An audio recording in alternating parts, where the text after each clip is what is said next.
इसके बाद कथा आती है कि एक दिन श्री नंद बाबा द्वादशी के दिन जमुना में स्नान करने गए और समय का ठीक ठीक परिज्ञान नहीं था। रात्रि के 2 बजे ही स्नान करने चले गए।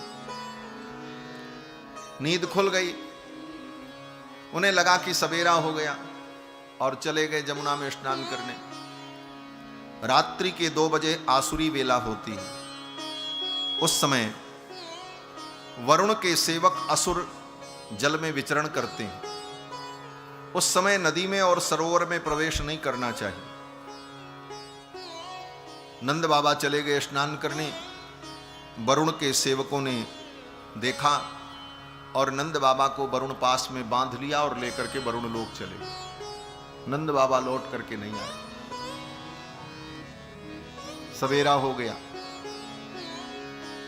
सब ढूंढने लगे बाबा कहां गए। बोले स्नान करने गए थे, चलो ढूंढते। सब गोप ग्वाल बाल जमुना के तट पर आए तो देखते हैं बाबा के वस्त्र रखे हैं, लोटा रखा हुआ, लाठी रखी हुई, बाबा नहीं। बोले लगता है बाबा डूब गए, बह गए। कपड़े तो रखे हैं, लाठी भी रखी है, बाबा नहीं है। भगवान श्याम सुंदर कृष्ण आए और भगवान ने कहा नहीं नहीं, बाबा डूबे नहीं है, बाबा बहे नहीं है। मैं जा रहा हूं, बाबा को लेकर के आता हूं। बाबा को वरुण देवता के सेवक ले गए हैं और भगवान सीधे वरुण लोक पहुंचे। भगवान कृष्ण, वरुण देवता ने जब भगवान को आते देखा तो दौड़ करके साष्टांग प्रणाम किया। नमस्तुभ्यं भगवते ब्रह्मणे परमात्मने न यत्र श्रूयते माया लोक सृष्टि विकल्पना। हे भगवान, मैं आपको प्रणाम करता हूं। आपने अनुग्रह किया, मेरे वरुण लोक में आपके चरण पड़े, मेरा ये लोक भी धन्य हो गया। और वरुण को समझने में देर नहीं लगी कि ये क्यों आए हैं, क्या कारण है। और तुरंत वरुण देवता ने भगवान को प्रणाम करते हुए क्षमा मांगी। वरुण देवता ने कहा कि अजानता मामकेन मूढ़ेना कार्य वेदिना आनीतो यम तव पिता तद्भवान क्षन्तुमर्हति। हे भगवान, ये मेरे सेवक बड़े मूढ़ हैं, बड़े मूर्ख हैं। इन्होंने बहुत बड़ी मूर्खता की, आपके पिता को पकड़ ले आए। मैं क्षमा मांगता हूं आपसे, क्योंकि सेवक अगर कोई अपराध करे तो वो अपराध स्वामी का अपराध ही माना जाता है। भृत्यापराधे सर्वत्र स्वामिनो दंडमिष्यते। सेवक के अपराध करने पर वह अपराध उसके स्वामी का ही माना जाता है, क्योंकि सेवक स्वामी के अधीन होता है। वरुण देवता ने कहा मैं क्षमा मांगता हूं। और ये कहते हुए वरुण देवता ने नंद बाबा को वरुण पास से मुक्त करके भगवान को सौंप दिया। भगवान ने वरुण देवता को आशीर्वाद देकर नंद बाबा को लेकर के वरुण लोक से आए। ये घटना जब हुई तो ब्रजवासियों को बड़ा आश्चर्य हुआ। भगवान के सभी सखाओं ने, ब्रजवासियों ने भगवान से कहा कन्हैया, कोई मृत्युलोक का प्राणी किसी दूसरे लोक में चला जाए और वहां से फिर चला आवे, ये बड़ा असंभव काम है, ये तो संभव नहीं है। और तू वरुण लोक गया और बाबा को लेकर के आ गया।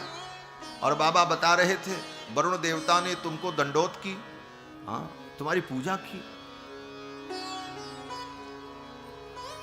कन्हैया, तू हमारे बीच में रहता है, खेलता है, खाता है,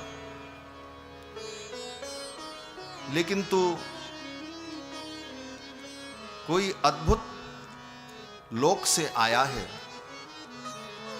तेरा लोक कोई दिव्य लोक होगा, क्योंकि तू इस लोक का नहीं है। तेरे अंदर जो दिव्यताएं हैं, ऐसा लगता है कि तू किसी विशेष लोक से तेरा आगमन हुआ है इस धरा पर। आज मैं जानना चाहता हूं कि तू किस लोक से आया है। बड़ी ही सहजता में ब्रजवासियों ने भगवान से पूछा, तो उतनी ही सहजता में भगवान ने कहा, हाँ भैया, मैं जिस लोक से आया हूं मेरे लोक का नाम वैकुंठ है। सब सखाओं ने कहा भैया उस लोक की क्या विशेषता है? भगवान ने कहा उस लोक का दर्शन सबको नहीं होता है। यद्धि पश्यन्ति मुनयो गुणापाये समाहिताः। वेदव्यास जी कहते हैं जब कोई महामुनि ज्ञानी महापुरुष त्रिगुणातीत हो जाते हैं, सतोगुण रजोगुण तमोगुण तीनों से जो निवृत्त हो जाते हैं, ऐसे त्रिगुणातीत पुरुषों को, योगियों को, सिद्ध पुरुषों को मेरे उस लोक का दर्शन होता है। सखाओं ने ये सब सुना। सखाओं ने कहा तो कन्हैया हमको भी दर्शन कराओ, तुम्हारे उस लोक को हम भी देखें। भगवान ने कहा अच्छा। भगवान ने कहा आंखें बंद करो। सखाओं ने अपनी आंखें बंद की और उसी समय भगवान ने अपने संकल्प से उन सखाओं को वैकुंठ के द्वार पर पहुंचा दिया। सखाओं ने आंख खोली तो अगले ही क्षण अपने को वैकुंठ के द्वार पर पाया, वैकुंठ का दिव्य दर्शन किया। सखाओं ने कहा भैया ये तेरा वैकुंठ लोक तो अद्भुत है, दिव्य है। तब तक किसी सखा ने कहा कन्हैया एक बात बतावें? बताओ। सखा ने कहा भैया ये तेरा लोक बहुत अद्भुत है, दिव्य है, लेकिन हमारा वृंदावन ही ठीक है। क्यों? बोले यहां तो डर लगता है, किधर जाएं, कोई रोक न दे, कोई टोक न दे। हमारा वृंदावन ही ठीक है, चाहे जमुना में गोते लगाओ और चाहे किसी गली में, किसी खोर में, किसी कुंज में चले जाओ, कोई रोकने वाला, कोई टोकने वाला नहीं। हमारा वृंदावन ही ठीक है। हमारा तो मन करता है हमको वृंदावन पहुंचा दो। भगवान ने कहा ठीक है, आंखें बंद करो। सखाओं ने आंख बंद की और उसी क्षण भगवान ने अपने संकल्प से उनको पुनः वृंदावन में उपस्थित कर दिया। कहते हैं इस प्रकार भगवान ने एक क्षण में ब्रजवासियों को अपने निज धाम का दर्शन करा करके वृंदावन में पुनः उपस्थित कर दिया। अब इस लीला में उन ब्रजवासियों को भगवान वैकुंठ लेकर के गए कि उन ब्रजवासियों के लिए वैकुंठ को यहीं लेकर के चले आए। भगवान के लिए सब संभव है, बस इतना ही है कि भगवान कर्तुम अकर्तुम अन्यथा कर्तुम समर्थ हैं। उनके लिए कोई भी कार्य असंभव नहीं। ये असंभव शब्द भगवान के लिए नहीं, ये संसार के लोगों के लिए और लोगों के लिए असंभव शब्द है। भगवान के लिए कुछ असंभव नहीं। भगवान तो कर्तुम अकर्तुम अन्यथा कर्तुम समर्थ हैं। भगवान की माया ही सब कुछ कर देती है। अघटित घटना पटीयसी भगवान की माया, भगवान के संकल्प से सब कुछ करने में समर्थ है। इस प्रकार भगवान ने उन ब्रजवासियों को अपने दिव्य धाम का दर्शन कराया। इसके बाद कथा आती है कि भगवान ने रासलीला के माध्यम से कामदेव के मान का मर्दन किया। कामदेव को भी बड़ा अहंकार हो गया कि मैंने सबको जीत लिया है। और वास्तव में कामदेव ने जब उग्र रूप धारण किया तो बड़े बड़े ऋषि मुनि महात्मा भी काम के परवश हो गए। भगवान शंकर की समाधि को भंग करने के लिए कामदेव ने जब अपने प्रचंड रूप को प्रकट किया तो बड़े बड़े ऋषि मुनि महात्मा भी उस काम के प्रभाव से प्रभावित हो गए। गोस्वामी तुलसीदास जी महाराज लिखते हैं, भय काम बस जोगी तापस पावन की तो कहे। भय काम बस जोगी तापस पावन की तो कहे। देख ही चराचर नारी में ब्रह्म में देखत रहे। देख ही चराचर नारी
भये काम बस जोगी स तापस।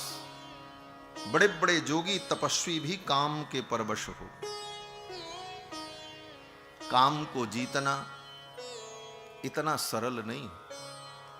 हां, भगवान की कृपा हो तो संभव है। आगे गोस्वामी जी लिखते हैं कि धरे न काहू धीर सबके मन मन सिज हरे, और जे राखे रघुवीर ते उबरे ते ही काल मह। उस काल में भी भगवान की कृपा जिनके ऊपर थी वो बच गए। ऐसा नहीं है कि काम ने सबको जीत लिया। काम को जीतने का यही मूल मंत्र है। अपनी बुद्धि और विवेक पर भरोसा मत करो, भगवान पर भरोसा करो। तुम अपने विवेक, बुद्धि और त्याग से काम को नहीं जीत पाओगे। काम को जीतने के लिए राम की कृपा होनी चाहिए। वो कृपा होगी तभी जीत पाओगे।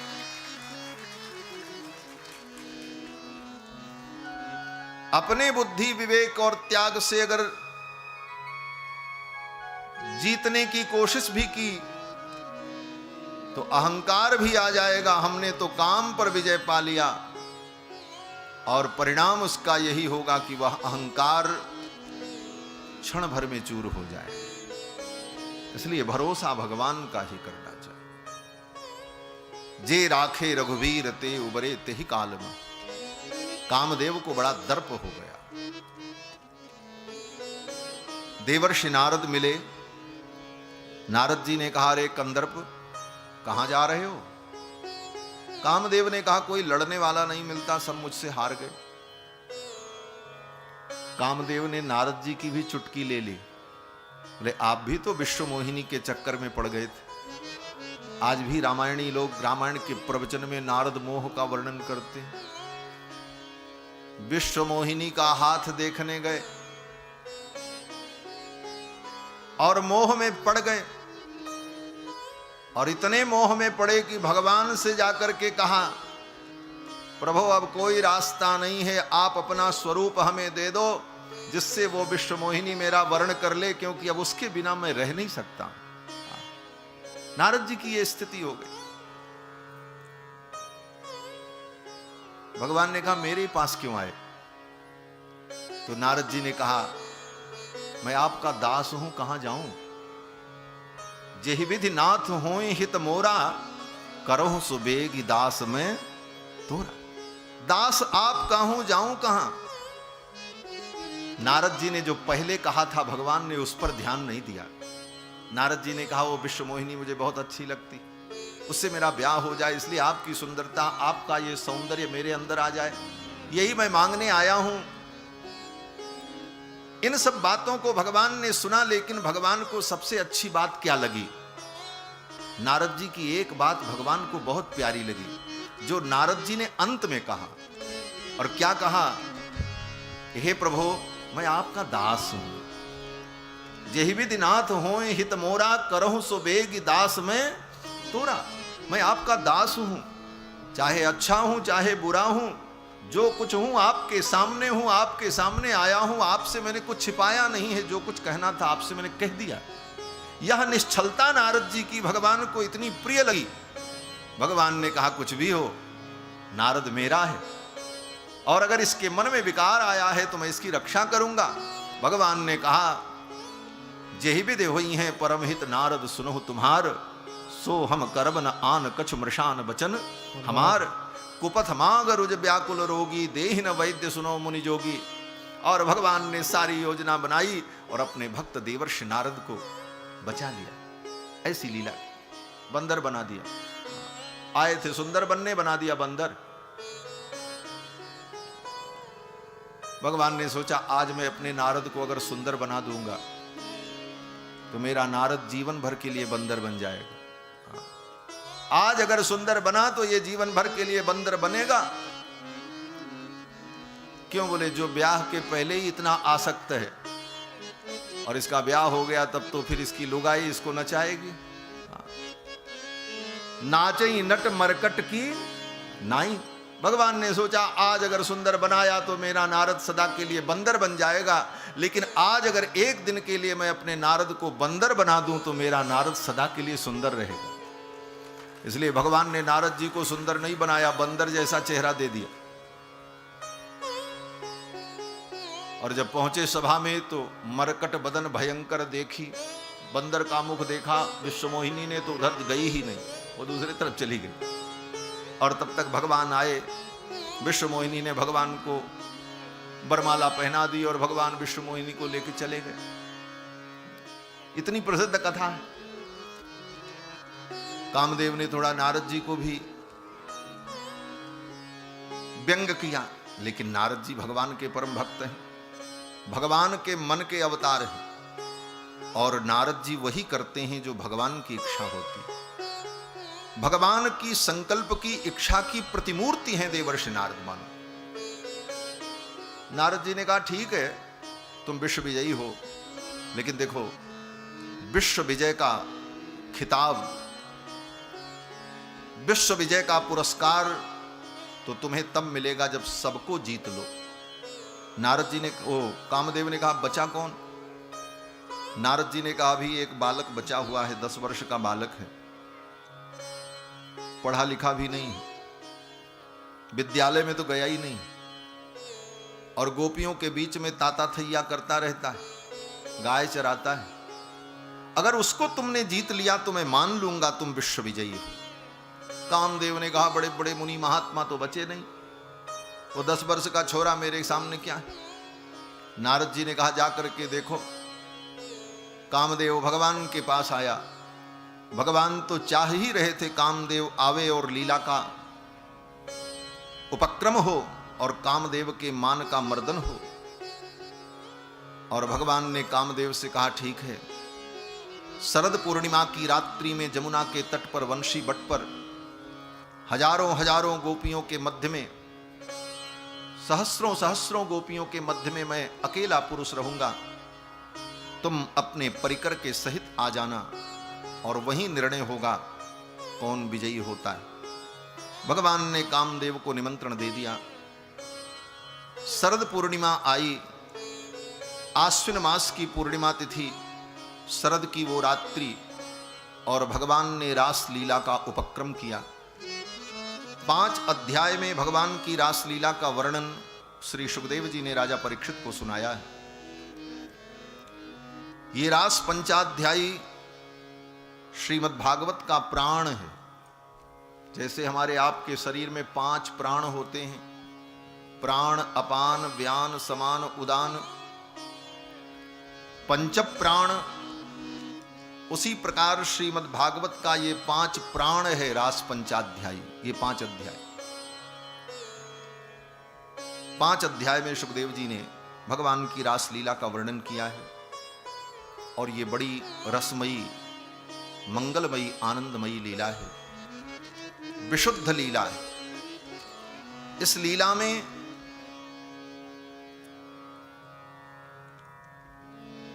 काम का कहीं प्रयोजन ही नहीं। ये काम लीला नहीं है, काम विजय लीला है। इसीलिए भगवान ने इस लीला के पहले ही गोपांगनाओं की देहासक्ति को चीरहरण के माध्यम से दूर किया, क्योंकि देह की आसक्ति होने पर काम क्रोधादिक विकार होते हैं, और देह की आसक्ति समाप्त हो जाने पर कामादिक विकार स्वतः निवृत्त हो जाते हैं। इसीलिए भगवान ने उन गोपांगनाओं को भी इस योग्य बनाया कि रास लीला में काम पर विजय प्राप्त करने में कोई बाधा न हो। आज वो मंगलमयी बेला जब आई तो भगवान ने अपनी योग माया को आदेश दिया, तू सारे उपकरण और सारे संसाधन और वातावरण उपस्थित कर दे। भगवान की योग माया ने सब कुछ सृजित कर दिया। भगवान पिता रात्रि ही शरदोत्फुल्ल मल्लिका वीक्षरंतुम मनश्चक्रे योग माया मुपाश्रिता। अपनी योग माया का आश्रय लेकर भगवान ने रास लीला का वातावरण बनाया। योग माया ने सब कुछ रचना रच दी। जमुना के पुलिन पर सुंदर दूरवांकुर प्रकट हो गए। चंद्रमा की किरणों से पृथ्वी आह्लादित होने लगी। सुंदर सुगंधित वायु प्रवाहित होने लगी। वातावरण अत्यंत मंगलमय मधुर हो गया। मल्लिका की लताएं विकसित हो गईं। सरोवर में कमल पुष्प खिल गए। भंवरे गुंजार करने लगे। संपूर्ण ब्रज जमुना का पुलिन सुंदर दिव्य बन गया। और फिर भगवान ने उन गोपांगनाओं को बुलाने के लिए बंशी बजाई, क्योंकि गोपियां अब आएंगी तभी तो रासलीला होगी। निशम्य गीतम तदनंगवर्धनम ब्रजस्त्रिय कृष्ण गृहीत मानसाः। भगवान ने सुंदर बंशी बजाई और बंशी में सुंदर गीत गुनगुनाया। लेकिन आज भगवान की जो बंशी बजी, इसकी कुछ अलग विशेषता थी। क्या विशेषता थी? बोले अन्य दिनों में भगवान जब बंसी बजाते थे तो वो बंशी की ध्वनि सबको सुनाई पड़ती थी। पशु भी सुनते थे, पक्षी भी सुनते थे, गोपियां भी सुनती थीं, गोप ग्वाल बाल भी सुनते थे, देवता गंधर्व भी सुनते थे, यहां तक कि पत्थर भी सुनते थे। श्री सूरदास जी कहते हैं, जब हरि मुरली नाद प्रकाशी, भगवान जब मुरली नाद करते तो पाहन जलज विकाशी, पत्थर पर भी कमल खिल जाते, जमुना का जल स्थिर हो जाता। भगवान के वंशी की ध्वनि से चराचर आप्यायित हो जाता। ये बंशी की ध्वनि में इतना चमत्कार क्यों था? कहते हो बंशी की ध्वनि के रूप में ब्रह्मानंद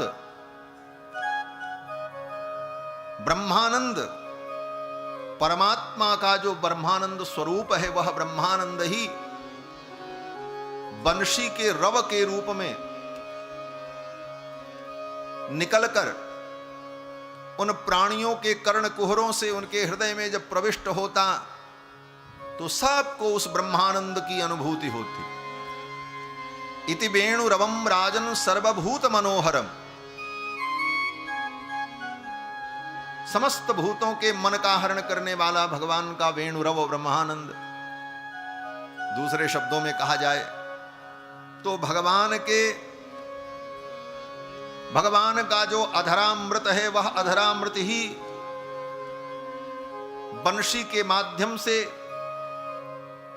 ध्वनि के रूप में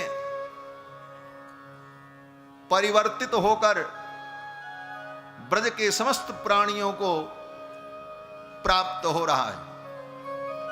इसलिए सभी ब्रजवासी आनंदित होते उस ब्रह्मानंद का अनुभव कर। लेकिन आज जब भगवान ने बंशी बजाई तो आज भगवान की बंशी को केवल गोपियों ने सुना और किसी ने नहीं सुना। भगवान की बंशी भी भगवान के संकल्प से लोगों को सुनाई पड़े। भगवान चाहें कि ये सुने ये न सुने तो भगवान चाहेंगे वही सुनेगा, जो उसको नहीं चाहे वो नहीं सुने। भगवान ने आज जब बंसी बजाई रासलीला में गोपियों को बुलाने के लिए तो केवल गोपियों ने सुना, और गोपियों में भी उन्हीं गोपियों ने सुना जो कृष्ण को प्रियतम के रूप में चाहती थी। ब्रजस्त्रियः कृष्ण गृहीत मानसा, जिनके मन को जिनके चित्त को कृष्ण ने हरण कर लिया था, जिनका मन भगवान कृष्ण में समर्पित था, उन गोपांगनाओं ने ही वंशी की ध्वनि को सुना और भगवान की वंशी की ध्वनि को सुनकर गोपांगनाएं अपने अपने घर के कार्य को छोड़ करके चल पड़ी। रात्रि के ठीक 12 बजे जो जैसे थी उसी प्रकार चल पड़े। बड़ा लंबा प्रसंग है, केवल मूल बात हम कहते हैं। कोई गोपी गाय दूह रही थी, बंशी की ध्वनि सुनाई पड़ी, आधा दूध निकाला था, दूध का बर्तन वहीं छोड़ दिया जमीन में, गाय के पैर में रस्सी बंधी है, बछड़ा उधर बंधा है, वहीं से उठी और वहीं से सीधे चल पड़ी। ये नहीं कि थोड़ा दूध बचा है चलो निकाल लें और दूध को घर में रख दें और घर और बंद करें तब चलें, ऐसा नहीं, वहीं से चल पड़ी। दुहंत्यो भी अयुः काश्चित दोहम हित्वा समुत्सुकाहा, दोह पात्र को वहीं छोड़ दिया और चल पड़ी। कोई गोपी चूल्हे पर दूध गर्म कर रही थी, बंशी की ध्वनि सुनाई पड़ी, दूध को चूल्हे पर ही छोड़ दिया। अब वो जले चाहे गिरे कोई मतलब नहीं, चल पड़ी। कोई गोपी अपने बच्चे को दूध पिला रही थी, पाययन्तः शिशून् पयः, उस भूखे बच्चे को बिस्तर पर ही छोड़ दिया। उसका पेट अभी भरा नहीं था, 2 घोंट भी दूध नहीं पी पाया था वो बच्चा, लेकिन बंशी की ध्वनि सुनाई पड़ी, उस भूखे बच्चे को छोड़ दिया, चल पड़ी कृष्ण के प्रेम में। कोई गोपी अपने घर में मार्जन कर रही थी, सफाई कर रही थी, भगवान की बंशी की ध्वनि को सुना और चल पड़ी। ये तो 2-3 उदाहरण सुखदेव जी ने दिया, ऐसी कितनी गोपियां थी। और वो जो कुछ काम कर रही थी उन कामों को वहीं छोड़ा और चल पड़ी। और क्या छोड़ा? बोले जो कुछ भी गोपियों ने छोड़ा अपने कार्य को और अपने घर को, उसके लिए 2 ही शब्द पर्याप्त हैं। गोपियों ने भगवान के लिए काम और धाम दोनों छोड़ा। धाम माने घर और काम माने घर की सारी जिम्मेदारियां, घर के सारे कार्य। जैसे मिथिला में भगवान श्री राम जब पधारे जनकपुर में तो वहां के लोग धाये धाम काम सब त्यागी, मनहु रंक निधि लूटन लागी। उसी प्रकार ब्रज की गोपांगनाएं अपने काम और धाम को छोड़ करके चल पड़ी। ये काम और धाम छूटे तभी तो राम मिलते हैं, यही छूटना बड़ा कठिन। लोग कहते महाराज बहुत काम धाम है, क्या करें, काम धाम से फुर्सत नहीं मिलती। बोले काम धाम से जब फुर्सत मिलेगी तभी राम मिलेंगे। धाये धाम काम सब त्यागी, मनहु रंक निधि लूटन लागी। गोपांगनाएं भी अपने काम को छोड़ देती हैं और धाम को भी छोड़ दिया, धाम माने घर, और चल पड़ी कृष्ण की। क्या संकेत है? बोले संकेत यही है कि भगवान के चरणों में जाने के लिए किसी तैयारी की जरूरत नहीं। आप जहां हो, जैसे हो, वहीं से आपकी भगवद यात्रा प्रारंभ हो जाए। भगवान के चरणों में जाने के लिए किसी तैयारी की जरूरत नहीं।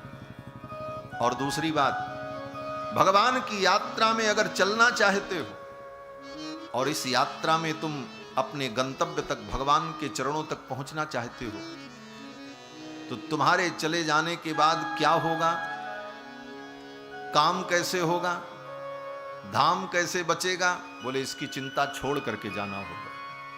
गोपियां जब चली तो काम और धाम की चिंता को छोड़ करके चली। उन्होंने ये नहीं सोचा कि मेरे जाने के बाद दूध कौन दुहेगा, मेरे जाने के बाद दूध कौन गर्म करेगा, मेरे चले जाने के बाद घर में झाड़ू कौन लगाएगा, मेरे चले जाने के बाद बच्चे को दूध कौन पिलाएगा, इसकी चिंता नहीं। यही चिंता हमें भगवान के चरणों तक जाने में रोक देती। लोग कहते महाराज हम नहीं करेंगे तो कौन करेगा, और कैसे छोड़ के चले जाएं महाराज, काम बहुत है।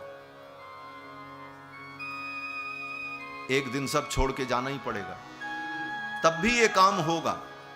हमारे आप जैसे करोड़ों अरबों खरबों अनंत लोग इस दुनिया में आए और चले गए, कोई काम बंद नहीं हुआ, सारे काम आज भी चल रहे हैं। किसी के बिना कोई काम कभी रुकता नहीं है। क्यों? बोले सारी सृष्टि चलाने वाले भगवान बैठे, वो सब चला रहे हैं। भगवान की शरण में जाने के लिए इन चिंताओं को छोड़ना पड़ता है, और ये चिंता छूट जाए तभी जीव भगवान के चरणों तक पहुंचता है। गोपियां सब की चिंता छोड़ करके चल पड़ी। अब दूसरी परिस्थिति जो आई वो बड़ी विकट परिस्थिति है। गोपियां जब चली अपने अपने घर से, ज्यों ही अपने घर से निकली, उनके घर के जो पुरुष थे वो लठ लेकर के खड़े हो गए। अरे कहां जा रही हो?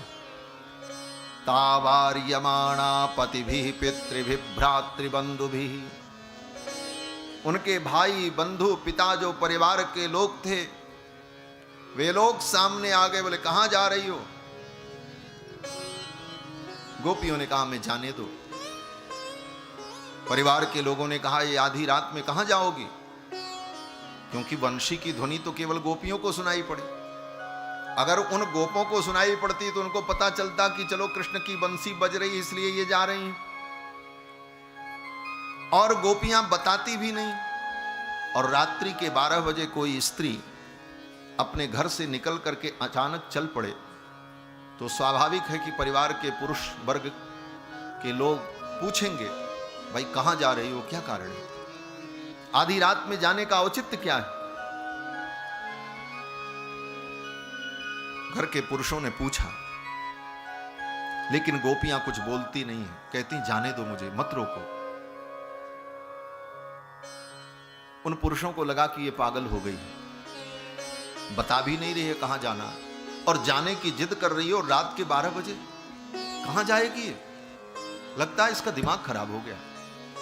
अभी तो इसको घर में बंद करो और प्रातः काल किसी वैद्य को बुलाएंगे, इसका इलाज कराएंगे।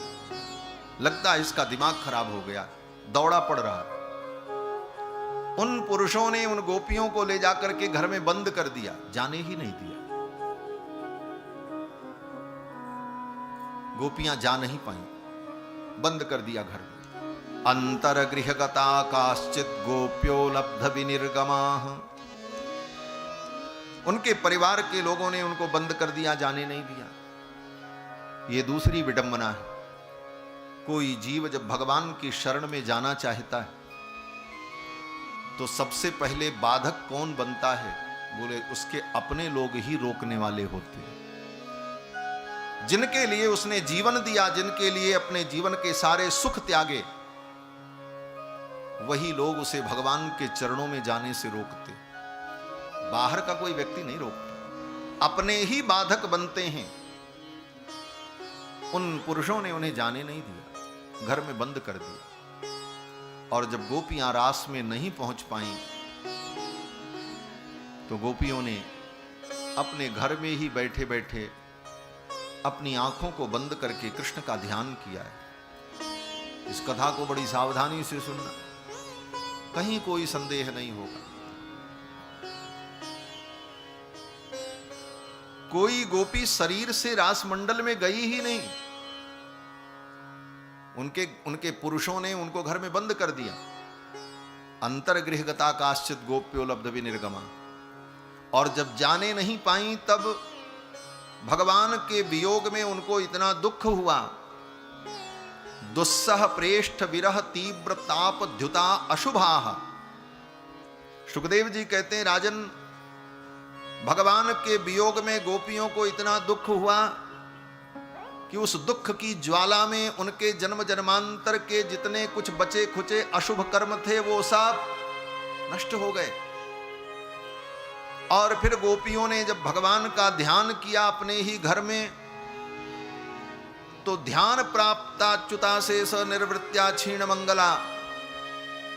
भगवान के ध्यान में उन गोपियों को इतना आनंद अनुभव हुआ कि जन्म जन्मांतर के उनके जितने पुण्य थे वो पुण्य भी सब विगलित हो गए। भगवान के वियोग के ताप में गोपियों के जन्म जन्मांतर के पाप विनष्ट हो गए, और भगवान के ध्यान के आनंद में जन्म जन्मांतर के सारे पुण्य विगलित हो गए। पुण्य पाप दोनों समाप्त हो गए। सुखदेव जी कहते हैं ये पुण्य और पाप दोनों बंधन का कारण है। भगवान कहते हैं गीता में, शुभाशुभ फलैरेवं मोक्ष से कर्म बंधन।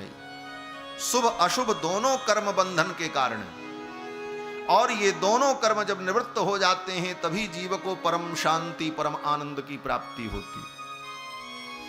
उपनिषद में कहा गया, यदा पश्यः पश्यति रुक्म वर्णम कर्तारमीशं पुरुषं ब्रह्म योनिम तदा विद्वान् पुण्य पापे विधूय निरंजन परमं साम्यमुपैति। मुंडकोपनिषद में ये मुंडक श्रुति कहती है कि यदा पश्यः पश्यते रुक्म वर्णम, जब उस स्वर्णमय तेजोमय परमात्मा का जीव को साक्षात्कार हो जाता है ध्यान आदि के द्वारा, तब कहते हैं तदा विद्वान पुण्य पापे विधूय। उस परमात्मा को जान लेने पर, पहचान लेने पर पुण्य पापे विधूय, पुण्य पाप दोनों मिट जाते हैं।